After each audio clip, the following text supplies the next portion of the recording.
Bulls. Oh God! No pun intended. Or maybe pun intended. Watching JT Brown run around like JT Brown. Maybe it isn't pun intended, but Lonnie, which player on this team or which players on this team make you sit forward in your chair when they're on the ice? Well, you got to put Zucker at the top of that list. And he really stands out on this team because he is so much faster than anybody else. Yeah. If you saw I looked at the replay a couple of times of the overtime winner that Zucker scored against Chicago last week. And it was actually a really cool play by all three guys in the ice, two of which we've been hammering on so far. Yeah, 20 and 9. Yep, Suter makes a fantastic play. 20 and 11, sorry.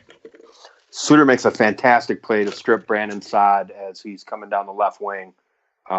Just knocks the puck away from him, picks it up off the boards. And the cool thing was when I watched the replay, as soon as Suter knocked the puck away from Saad, you can see Zucker, who was back-checking hard and had made it all the way down to his own goal line. As soon as he knows Suter's going to gain possession, quick power turn, and he goes. And when Zucker goes, he goes. He goes, yeah. And you could see it happening right away. And we had a great vantage point in the game because that play started right in front of us. But you could see it as soon as Saad had lost the puck, Zucker took off, and you knew Suter was going to headman to the hash marks where Parise was, and you knew Parise was zipping it cross ice, and you knew Zucker was going to get a breakaway. So, that was unbelievable play caused by Zucker's speed. So, my long-winded answer is 16 is the guy that pulls me out of my seat. 24 is standing room only seat. Very standing. 24 is also that guy for me. He's becoming that guy. I mean, he's making improvements defensively, certainly, but he's got so much off, and he's starting to hit now too. Yeah. I think those two are the two guys. I mean, even Zach has been playing so well, right? But his game isn't it's not that sort of flashy dashy kind of game. I mean, his game is to outgrind everybody else, the most grinding kind of guy on the other team, and just gut his way to opportunities and goals. He's not a deke 7 guys kind of guy. So, or speed pass guy. So, as well as he's been playing, he's not the kind of guy that gets you up out of your seat. He's the guy that you appreciate, but so no, I don't. I guess the point is, I mean, Mason, do you have another guy who gets you up out of the seat other than 16 and 24? Only reactionary, and I'd throw Dubnyk in there just for. It's usually like right now. It's almost when there's a play bearing down on him. There's a part of me that's like, all right, how is this one going to go in? But he comes up with some great saves, especially early on this year, and of course over his tenure with us. But that's more reactionary rather than the anticipation, the bringing, the kind of definition of bringing you out of your seat while you anticipate what's going to happen. I would throw him in there along with those two, and I certainly agree with 16 and 24 in that list. Thinking about Lonnie's point about the overtime age differential between what we put out and what Carolina puts out. It's not just Carolina that's putting out young guys. I mean, the point is that everybody's putting out their young, fast guys because that's how you play in OT, right? I mean, we just don't have those guys. We've got 2 guys. We just don't have a third guy, and and they're not putting out 16, Zucker and Dumba together for more than a little bit because other guys are calling the shots, right? I mean, other guys on the bench. Why is Koivu out for 3-on-3? Please, somebody. I have no idea because apparently we have no other guy on the entire roster who we trust to win a face-off, which is mind-boggling to me. And I mean, are guys like literally physically unable to make their way into the face-off circle? I think so. I really do. Koivu buffer. That's his place apparently. Yeah, I wouldn't mind it so don't much if get there was it. more creativity about it. Sure, fine. Koivu, take the face off, win it, lose it, whatever. Then get the fuck off the ice. Like, why not? I was gonna go there, but clearly wouldn't have as eloquently as Mace just did. yeah, no, it's like the Wild's like the Wild's like Manny's Steakhouse, where it's like old and old fashioned, and like the people who like it like the fact that it's old fashioned, hasn't changed in 150 years, whatever. Like that's the but if you go in there with like a fresh appraisal of it, you're not in love with the old. It's just like, oh God, really? This they're still doing that, and boy, oh boy, that's old fashioned, and they may as well come tableside and do the Caesar's salad. I mean, like that kind of nonsense. So do your fresh appraisal then. Let's you're new to the team, or you're whatever, disconnected from the team enough, and you just look at this team and you make your season ending summary. For me, I would think surprise first round playoff loss. You think that's your prediction? Yeah. If I just come in and look at this team and I don't know it like I have known it for the last 18 years, that's what I would think. Looking at the roster, looking at maybe even last year, whatever, I think they could surprise people to, especially their fans, to get into the playoffs again, but not much more than that, right? Yeah, and even that, I would have to. I mean, if you're at least at the cursory aware of the rest of the West, yeah, and what they did, I think you got to think that even might be a stretch. I mean, how many teams didn't improve in the West, or didn't improve more than the Wild did this summer? I mean, like 2. I mean, how many non-playoff teams from last season didn't improve over the summer? Almost. I mean, like Arizona is the only one that jumps to mind. Yeah. They still beat us. Yeah, right. Well, they'll be. Oh no, we won that game. Sorry, we Wild. We won that. It just felt like a loss for a period and a half. But yeah. you know what I mean. Like I don't. Lonnie, what's your go ahead and play Mason's game. What's your prediction for the season then, based on if you weren't an invested Wild fan and you're just taking a look at the Western Conference right now? What's your prediction for the Wild? I just don't see how they get in, honestly. And I say that I'm just like laser focused on how slow this team is, and I just don't see them getting in. Now, here's a question for you guys. As we record here Wednesday night, Tuesday's game against Arizona, how does the Wild end up dressing 7 defensemen,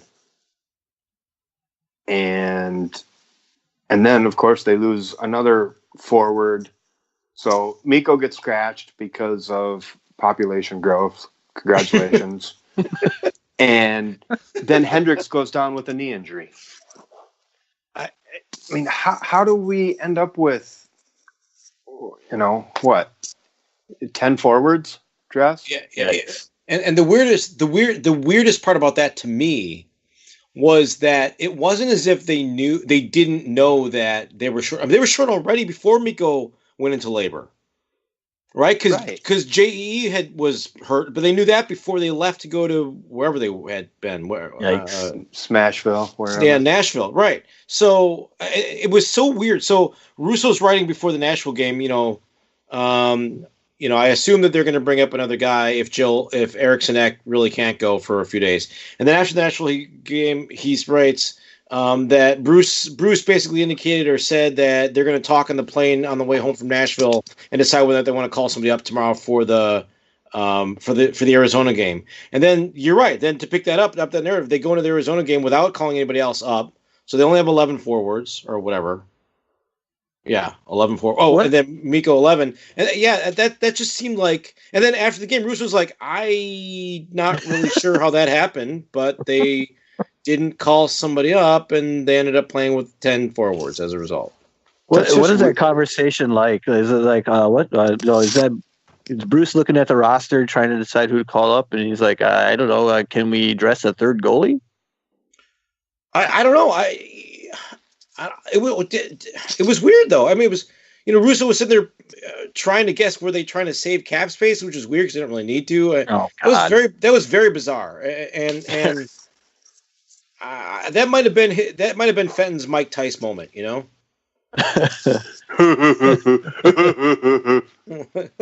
let's hope that's the only one.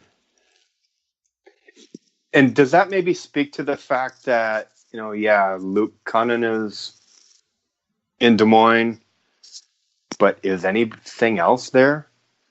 Well, I mean, if they had anybody that was knocking on the door, I mean, surely that would have been the easy peasy time to call somebody up, right? Yeah, I know. For sure. It's just weird to me. And I'll tell you what, if I was Boudreaux, I'd have been pissed. Well, yeah, unless it was somehow his call, but I don't see how he makes that call. And you guys know I am a Prosser guy, but dressing him, 7 defensemen, and Prosser played like 3 minutes. I mean, that's like enforcer level minute. Yeah. 10 years ago. Yeah, exactly. When they were most of it's in the box. Yeah. Prosser may be many things, but an 80s era enforcer is not one of them. No, nor a 2008 third pairing on an NHL team. He's definitely more crash test dummy than he is anything else, but I love him. Yeah. No, that was weird. I don't know. But by the same token, and I've been having this discussion on Twitter this week, but after the Nashville game, but I can't believe that people want to sit through however many years more of this, as opposed to I wish they would come out and say, look, it's going to take several years because you really can't just. I wish Fenton would come out and say, look, I can't just blow this up. Like I cannot actually blow it up because, in parentheses, because of the shit sandwich I was given contract wise, but and roster wise. But I can start, and I'm going to start, and it's going to take a few years. The alternative is the same number of years of this sort of purgatory, and then you start your rebuild process. Like I would rather get it started and sooner to hopefully have it end in sooner in your lifetime. Then start it later and then have it end later. Like isn't that Yep. Does that make sense? I don't There's think got to be. I don't think Uncle Tweak will let that happen. I think that's well, I don't think he'll let Fenton come out and be as brutally honest as he may feel or want to be publicly. That's why I think we keep mentioning it, but the thing that bothers me about that so much, I don't know, whatever stranglehold Leopold has on it, whether it's public or not, like it's completely opposite than the statement he gave when he took the job or, bought the team rather, like that he was just a fan. He's going to let all his management do all the work or make all the decisions. And he didn't, he's a hockey guy. He's a hockey fan. He's not like a manager, that just drives me nuts that there seems to be still, some dictation coming down from up on high, even though that was not his original statement. I mean, it's his prerogative, right? I mean, he owns the damn team. Yeah. But I hear what you're saying. Yeah, I mean, like he gets to change his his leadership management style if he wants to because he owns it. But I hear what you're saying. Like he got sick of it. what would be frustrating is if he actually still thinks that he is hands off. Yeah. Yeah. True. Guess that. Yeah. Don't know if he still feels like he's still just a guy in the stands and lets Bruce do all the decisions. Right. That would be potentially frightening, right, for us as fans. But I mean, look, I understand that Parise and Suter, I'm sure have no interest. Mikko, right, Stahl have no interest in playing through a rebuild, right? But neither does Lundqvist in New York. You know what I mean? So that's why I think But no, I mean, I think you're right, Lonnie, that you got to convince Craig that that's the thing to do. And that's obviously a really, really tough sell at this point to Craig. Well, but how do you even begin